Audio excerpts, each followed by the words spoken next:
Welcome to the Korea Pro Podcast, your weekly guide to understanding the most pressing and complicated developments shaping South Korea. We're your hosts, Jeongmin Kim, John Lei, and Ahn Park of Korea Pro.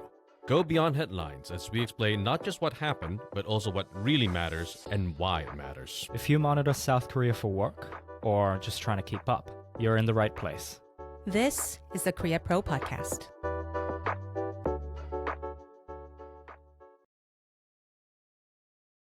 Hello, listeners, and welcome back to another episode of the Korea Pro Podcast. It is now close to 4:30 p.m. It's Thursday, August 13 when we're recording this. I'm your co-host, John. And Jeongmin.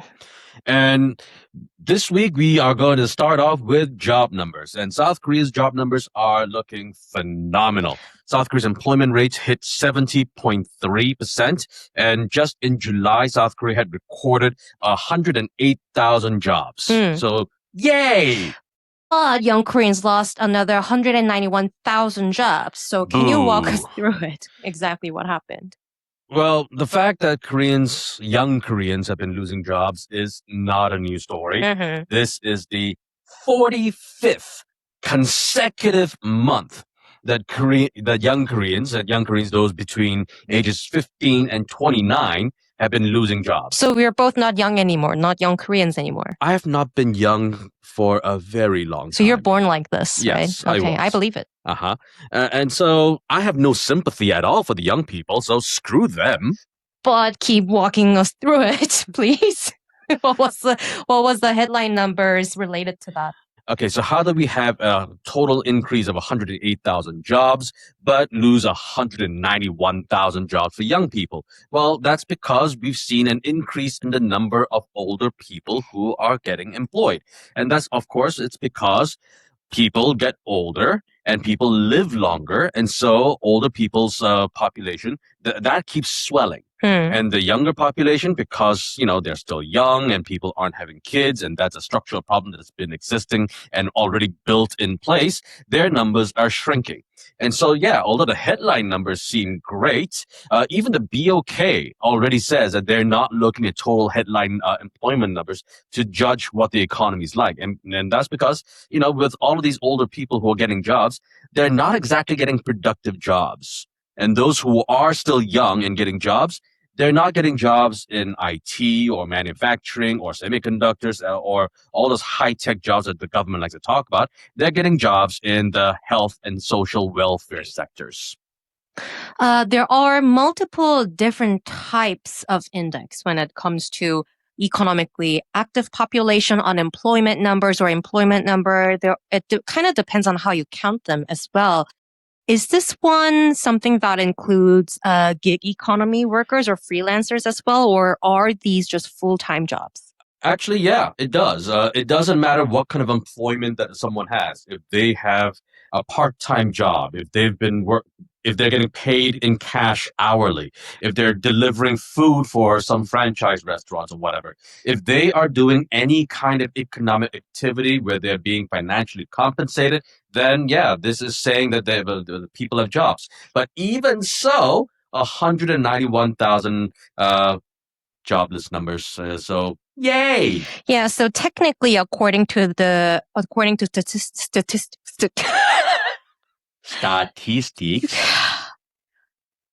Technically, according to Statistics Korea, it actually follows the ILO regulation and standard to note when they are surveying the population of that week. If you are paid at least an hour for your, any type of work, you're employed, basically. But even considering that, the number went up. So it's not looking great for young people. And of course, a lot of young people are competing for a shrinking number of jobs that are available, right?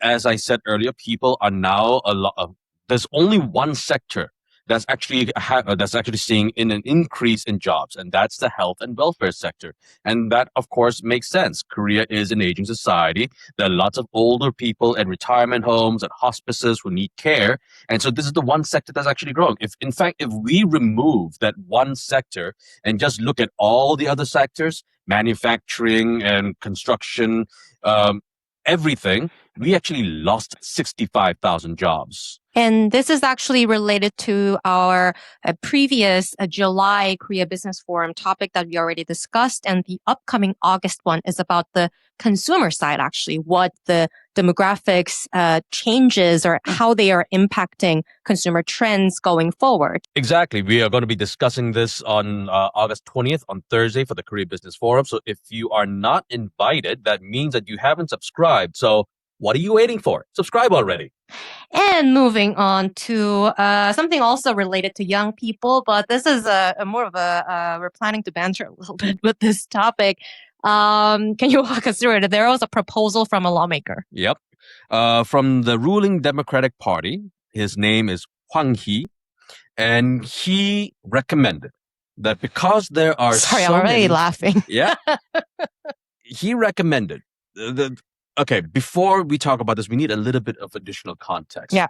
According to several studies that have been done, there is a significant chunk of young people who are 20 and under who are currently living in domiciles that are not officially considered as housing units. And so, in order to resolve this housing situation, Representative Hwang Hee went on Facebook and he suggested, hey, there are lots of decommissioned buses. So Sorry. why don't we have young people live in buses? Sorry, this is way too funny. How did so this is a banter version of it, but how did he frame it nicely politically? Well, he said that there are lots of decommissioned buses and they need to have housing areas. And he also said, well, and buses, they've got wheels. They're easy to move around. Yeah, they it's like camping all the time. Yeah, they could commute to work by just waking up one morning and literally stepping off the bus and have the office right and just in front like of pee them. outside. Exactly. Now, for those of you who are old enough to remember Chris Farley's infamous SNL sketch, when you live in a van down by the river, and that's pretty much Representative Hwang Hee's suggestion. Now, okay. What was the response from the public? Well, it wasn't good. It wasn't great. I can imagine that. No, people were. Unless you're like a crazy nerd for buses. I don't think anyone is really a crazy nerd for bus past the age of 7. But yeah, people were very irate and upset. Naturally, there were a lot of social media memes. Hwang Hee went back to his Facebook post and deleted it. He apologized. He deleted it? He deleted it. And the Democratic Party spokesperson came up and said, yeah, that's just that guy's idea. It's not the party's idea. So the party just basically dropped in like a ton of bricks. But yeah. But did he actually frame this as a housing policy? Yes. Why? Clearly, he didn't think this through. Okay, so. You bet. Let's imagine for a moment, and let's just take this proposal seriously for the sake of argument. And we have, say, anywhere between 20 to 30,000 young Koreans living in buses. And these buses are located, close to their workplaces in Seoul or Incheon or wherever it is, right? People poop. Where's that poop going to go? Buses aren't exactly connected to the sewage system. Unless they are like fancy type of buses where you used to camp. You mean those that have... Very apparently, I've never done that before, so I don't know. You mean like those kinds of buses that have those mini septic tanks inside the buses? Yes. Yeah, but you still need to take that tank out and empty it. And, just pouring into the sewer system isn't very sanitary. And so that's one problem. Where are they going to get the electricity? Are they just going to run the bus batteries over and over again, 24 hours a day? So it wasn't properly thought through. It's shitty. Yeah. Literally. Pun very much intended. But anyway, 191,000 people without jobs, it's fine. They'll still be able to live in a bus. Or not anymore now that he deleted it. Next topic. Well, Liberation Day is coming up, and naturally, it's sort of usually it's a week where people pay more attention to Japan-related stories. But like after public sentiment changed since Yoon administration, it's not really National Liberation Day week. It's not like that big of a deal compared to the past. But there was like a headline sexy stuff going on this week still. Now, I don't know who this actress is. I'm not familiar with her work. But her name is Ha Young. Her real name is Ahn Ha Young. Apparently, she was on some show, and she had said that she was very proud of having been the descendant from a family full of doctors. And so Something to be very proud about if you're Korean, apparently. you know, Or all Asian. of you, I don't know. all of your previous ancestors were doctors, and you're an actor. Maybe it's even better. You're making more money than a doctor, maybe. Depending on what kind of doctor we're talking about. But anyway, after she made that remark, some people with a lot of time on their hands decided to play detective and actually went through her family history. Amazing. And found out that her great-great-grandfather was a pro-Japanese collaborator, who was also a doctor at the time, by the way. So she wasn't lying. Yeah, she wasn't lying about the doctor part, but when they made this remark, initially her talent agency said that these were groundless rumors, but then immediately walked it back when they found out that it was actually real. And so she had to go on an apology tour. She apparently wrote a handwritten letter apologizing for her great-great-grandfather. Did she say she didn't know or what? I don't think she knew, but okay, so here's the thing. She herself was not born during the Japanese occupation. She's not even talking about her grandfather. She's talking about her great-great-grandfather. Okay, so there's this old cliche saying, the sins of the father gets visited upon the son. But in this case, did she really need to apologize for something that happened 3 generations ago? It kind of depends on like how you frame it, but in this case, it wasn't like, although he is a Japanese collaborator, I'm still proud. She didn't say it like that as well. She simply didn't know, probably. But there are usually like similar incidents in Hollywood as well, like Benedict Cumberbatch, for instance. His great-great-grandfather Was also a Japanese collaborator? that would have been like more fun for this podcast, but I think the family owned plantation for 5 generations. And so what he did was to repent for his great-great-great-great-grandfather and the great-great-great-grandfather's sins. He was on a movie about plantation, No Guarantee. So they do stuff like that. But it's still interesting that stuff like this in South Korea, it still gets viral a little bit when it comes up. Look, I know that we don't usually talk about privilege all that much when it comes to Korean society, but because this idea of having been born with privilege is something that's part of the global zeitgeist, I think it deserves some mentioning. If you were born from someone who was rich or talented or intelligent or whatever privilege that person had, then sure, by the sheer accident of your birth, you probably have a bit more privilege than someone who did not come from that background. And that's a big part of our society, actually, because a lot of people party folks, they are accused sometimes of being family of the pro-Japanese collaborators. Sure. And if you're going to be using meme language, we call them Nepo babies, right? And so, if we are framing this discussion around how you had become the privileged descendant of someone who had gained financially through means that are no longer, or even at the time, not considered kosher, sure, I get it. That's something that people might need to at least talk about in order to try to make the society a more egalitarian one. I get that part. But the part that I don't understand is the full-on public apology for something that someone did not do or was not even responsible for and not even alive when any of this had happened. Well, you say that to the Twitter fighters. Find a new hobby?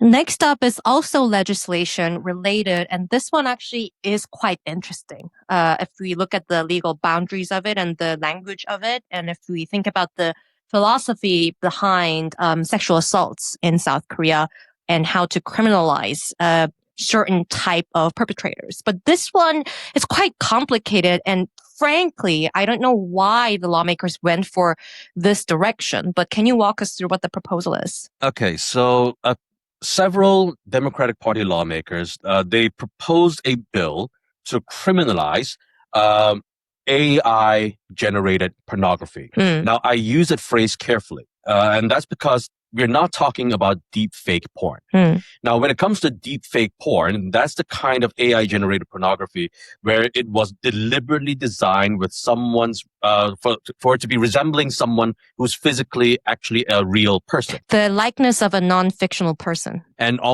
most guaranteed to have been done without consent. And so in that regard, that's obviously a crime. That's obviously a big problem. That's something that society needs to deal with. But this particular legislation that we're talking about is different. They're talking about just AI-generated pornography in general. And so the not even like to the level of pornography, but sexually explicit material, right? Sure. And so with the kinds of advancements that we've seen with AI and LLM, and we've heard so much about what Grok has been able to do for the past couple of years now. Like having Elon Musk wear a bikini and stuff. Exactly. So sure, if we are going to have Elon Musk or an actual person and then use AI to make that image, again, as we discussed, that's deepfake porn. That's criminal. That's criminal. But if we use AI to generate a photorealistic image of a man or a woman and make it sexually explicit, but because it is completely AI generated and not someone who's actually real, is that something that can be criminalized when there is no obvious victim? Right. So that's a like AI ethics problem a little bit too, right? Although we say that this is actually a deep philosophical question, like, is AI actually creating something out of nowhere?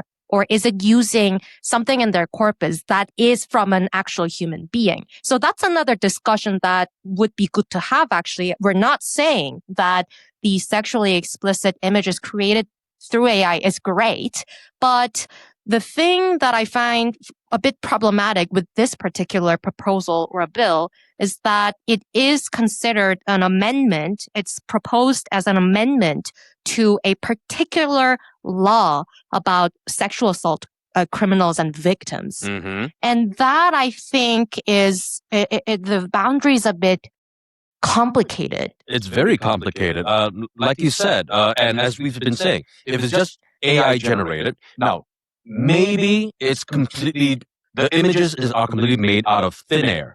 Or maybe the AI program is grabbing someone's eyes, someone's nose, someone's shoulders, or whatever, and then generating that. It probably is doing it. Probably. Yeah. And so maybe there is a possibility that that generated image is still based on someone real, maybe, and someone says, hey, that kind of looks like me. And in that sort of case, that might be grounds for AI ethics, as you just said. Right. Or what I thought when I initially saw this headline, I thought they were amending related civil law, which is related to just pornography online, which would make more sense to me. Sure. But this one is particularly criminal code about a sexual assault and other crimes related to a particular victim. And Exactly. how are you going to do that?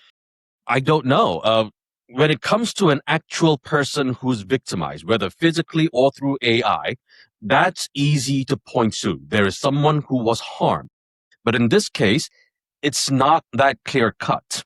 And also another thing that this bill is attempting to do is not just about the generation of this porn. It's also about people who possess it, people who watch it. Those were the punishments that's proposed in this bill is less than those for those who are actually making this pornography.